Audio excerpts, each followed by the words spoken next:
Senhores, eu queria a opinião sincera de vocês. O filme é problemático ou não é? Fala, galera! Então, é, eu penso que um filme de super-herói, para ele emplacar, ele não precisa ser só interessante, bom, né? Ele precisa ter uma galeria de vilões que, se não forem tão bons quanto ele, precisam ser melhores. E eu tenho certeza que eu e todo mundo, quando pensa nesse tipo de personagem, logo vem à mente é, o Batman. Então, não seria de se estranhar que em algum dado momento seria feito um filme de origem do Coringa, o palhaço, o Joker, o palhaço. Coringa. E nesse vídeo, nós vamos falar sobre os aspectos do filme, da psique do Coringa, além de trazer muitas outras curiosidades. Então, dá aquela força curtindo o vídeo, se inscreve no canal e para acompanhar a gente no YouTube, no Instagram e no TikTok, você pode conferir aí os links que estão na descrição desse vídeo. Jackson Lima, por favor, a sinopse do filme. Com certeza. Na Gotham City do fim dos anos 70, Arthur Fleck é um palhaço com uma condição que o faz rir de forma involuntária, além de necessitar de acompanhamento constante da psicoterapia e de remédios controlados. Porém, quando o governo corta o seu acesso a esses bens e ele é demitido, o mundo cão de Gotham City fará de Arthur Fleck um homem mudado. Cara, eu já quero começar falando sobre a Gotham desse filme, que ela é uma cidade horrível, assim como Nova York, na qual o cenário se inspira para fazer essa Gotham, e Gotham tem que ser horrível. Essa não é uma Gotham tão emblemática quanto a do Tim Burton, mas também não é aquela Gotham na prática do Christopher Nolan. Ela é uma Gotham que o diretor fez questão de trazer ali uma cidade poluída, realista, com dramas bem reais.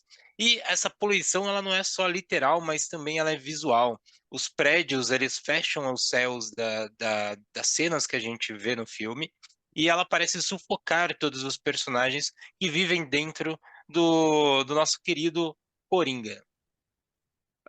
Inclusive, Bruno, a problemática inicial do filme lá, a questão da greve dos garis, ela parece que foi baseada em algo que realmente ocorreu.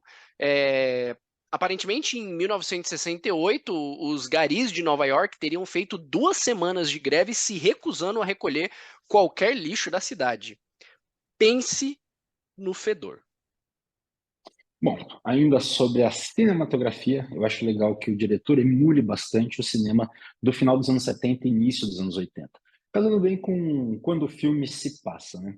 Inclusive, ele afirma que a sua inspiração é ninguém menos do que Scorsese, mesmo que ainda falte bastante feijão com arroz para ele chegar lá. Bom, falando do que mais me salta aos olhos, existe um ponto que eu faço a recomendação para quem vai ver esse filme pela primeira vez ou de novo, que é assiste esse filme sem legendas. Ah, mas eu não entendo de inglês. Tem problema, assiste dublado mesmo, não vai perder muita coisa não. A questão é para você focar no que está acontecendo em tela. O personagem do Joaquin Phoenix, o Coringa, mesmo enquanto ele ainda tá como Arthur Fleck, ele é um personagem muito performático. Tudo que ele faz é cheio de teatralidade, são movimentos, caras e bocas, ele é muito expressivo. E eu acho que se você fizer isso, disputar a atenção com a legenda, mesmo que você perca pouco, você ainda há essa perda. O que eu acho que é, atrapalha um pouquinho o projeto como um todo, né? Então, assim, assiste o que está na tela. Não se preocupe com legenda. Assiste do jeito que dá, mesmo que seja dublado. Então, e o filme ele se debruça sobre isso até nas cores. As cores, enquanto o Arthur está sofrendo, elas estão saturadas, elas estão com um azul vibrante muito forte, muito presente nessas cenas, que são cores associadas ali à depressão, à tristeza, a sentimentos que não são tão positivos como a gente já viu lá no Divertidamente, aprendemos sobre as cores das emoções. À medida que que ele vai se tornando Coringa, essas cores elas vão ganhando tons mais vibrantes, mais quentes, como se ele estivesse ficando mais feliz. Bom, depois de tanto triunfo e rasgação de seda, não deu outra, né? O The Joker foi nomeado em 11 categorias do Oscar e ganhou duas, como melhor ator para o Joaquin Phoenix e melhor trilha sonora. E um fato curioso sobre essa trilha sonora é que a compositora islandesa Hildur Guðnadóttir, ela começou a escrever as músicas antes de ver o filme, para o filme receber o tom a partir da música, sendo que normalmente essa ordem é invertida. E receber premiações no Oscar é uma tradição para filmes que têm o personagem do Coringa. Isso começou lá em 1990, quando o Batman, dirigido pelo Tim Burton, interpretado ali o Coringa interpretado pelo Jack Nicholson, ganhou o prêmio de melhor design de produção. Depois, em 2009, com Cavaleiro das Trevas, dirigido pelo Christopher Nolan, o Heath Ledger que interpretou o Coringa, ganhou o Oscar póstumo de melhor ator coadjuvante. Além disso, também o filme levou ali o melhor Oscar de edição de som.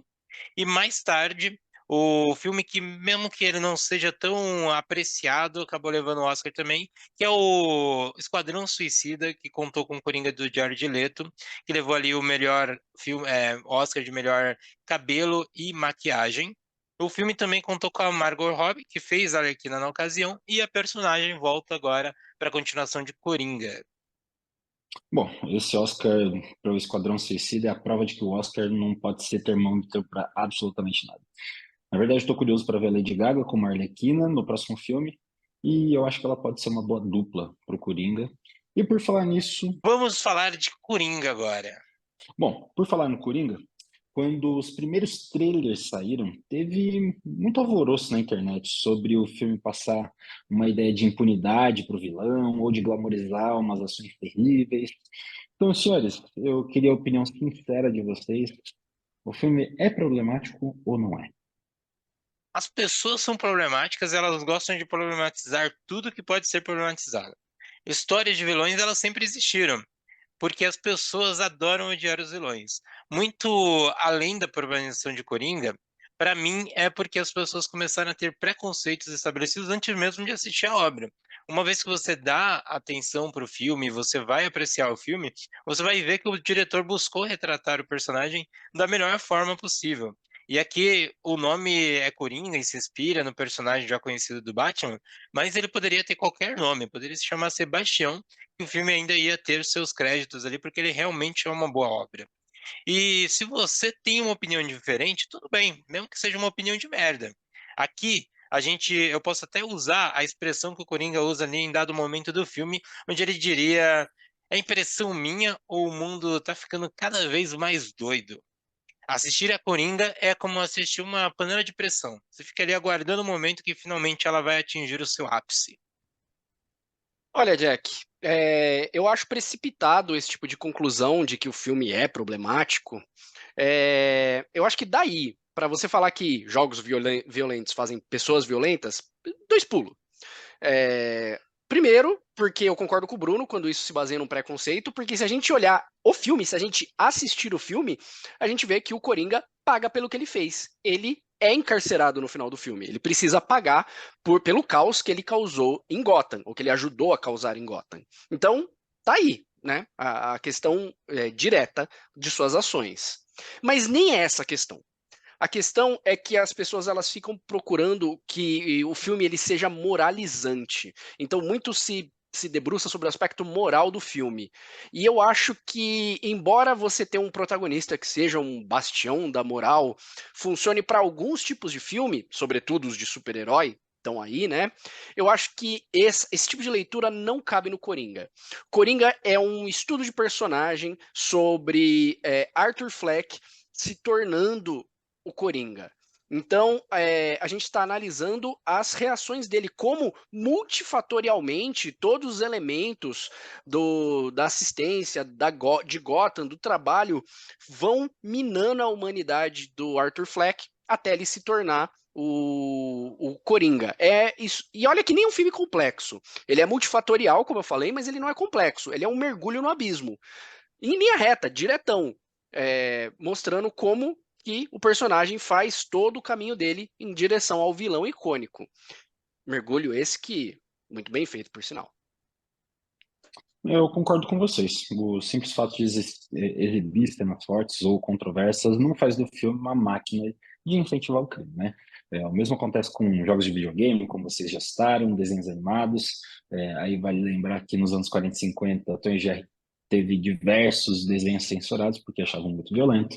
Então, acho que muitas vezes a gente coloca para debaixo do tapete a verdade dolorida, que nós estamos sobre grandes pressões e isso influencia a nossa vida, influencia como nós reagimos às coisas e que a gente precisa de ajuda, né? E eu acho que esse é o verdadeiro problema. A sociedade tem problemas para trabalhar no divã.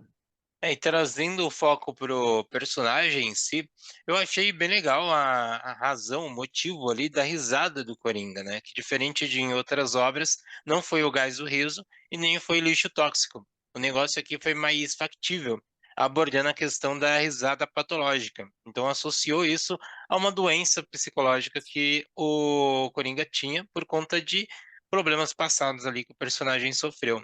E isso trouxe uma carga de realismo e de drama para o personagem que agregou bastante ao filme. A gente vê em vários momentos ali ele sofrendo por conta dessa risada fora de contexto. Bom, falando sobre Coringa efetivamente, eu quero bater de novo na tecla da teatralidade, porque a impressão que esse filme passou desde o começo, sobretudo na primeira cena do Arthur Fleck, é a relação dele com o teatro a partir daquele símbolo que são as duas máscaras, né, que são as máscaras gregas da tragédia e da comédia. Tanto que ele está se olhando no espelho na cena de abertura, e aí ele puxa a boca para fazer o sorriso e depois ele desce, né? E eu acho que essa alternância, até irônica, combina demais com o personagem, que é o quê? Ele tentar extrair tragédia da comédia e comédia da tragédia. Esse link irônico entre essas duas facetas combina muito com a teatralidade, para se tratar do Coringa, e com a obra como um todo, que é um drama trágico, mas que para ele é cômico. E tem que falar das alucinações também, né? Ele imagina tudo o que acontece de bom na vida dele. E não é nem só ele, a mãe dele também, né? Que depois a gente acaba descobrindo que nem a mãe biológica dele. E esse fato foi o que fez ele ir atrás do Thomas Wayne e confrontar ele, né? Aliás, excelente aparição do Thomas Wayne, que é o típico bilionário salvador da pátria, que tem uma galera aqui que acha que ele vai resolver tudo e no fim ele não resolve nada, né? E ele ainda aproveitou para chamar todo mundo de palhaço. Excelente. E esse lance da mãe dele é curioso pelo próprio ponto de vista do Arthur, né? Ele vivia em função da mãe dele, cuidando dela, até ele abraçar a personalidade do Coringa de vez. E essa humanidade dele era refletida nela. Ela também alucinou de ter um caso com o Thomas Wayne, e ele alucinou de ter um caso com a vizinha que morava no mesmo andar que o dele, né? É verdade. É muito legal essa informação. O que me fez pensar é que chegamos na hora de falar sobre curiosidades. E eu quero abrir aqui as curiosidades para falar logo de cara de risada. Joaquin Phoenix, ele baseou a risada de sua condição, né, da tal da risada patológica, em casos reais, e ele tentou fazer de uma forma com que a gente não se identificasse muito com o personagem, por mais que a gente compadeça de sua tristeza, ele é um personagem meio dissociado, que a gente não consiga estabelecer exatamente uma relação de empatia, né? Ainda sobre a sua risada patológica, o diretor Todd Phillips instruiu Joaquin Phoenix a fazer a risada de tal forma que parecesse doloroso para ele. Então, se você pegar cenas como a do ônibus que ele tá brincando com a criança, ou depois que ele é demitido, que ele tá no trem, as risadas que ele dá, a expressão da parte de cima do rosto dele, né, é de dor enquanto ele tá dando a risada. Mas isso é verdade, corresponde a um dos tipos de risada, porque no decorrer do filme a gente consegue enxergar uns 3 tipos de risada do Coringa. A primeira é essa, patológica, que dói no personagem. O segundo tipo de risada é a risada que ele usa para imitar a risada das outras pessoas, e isso fica evidente na cena do stand-up, que tá lá o comediante falando as piadas dele, todo mundo dá risada, ele olha em volta e tenta se enturmar dando risada do que as pessoas estão rindo.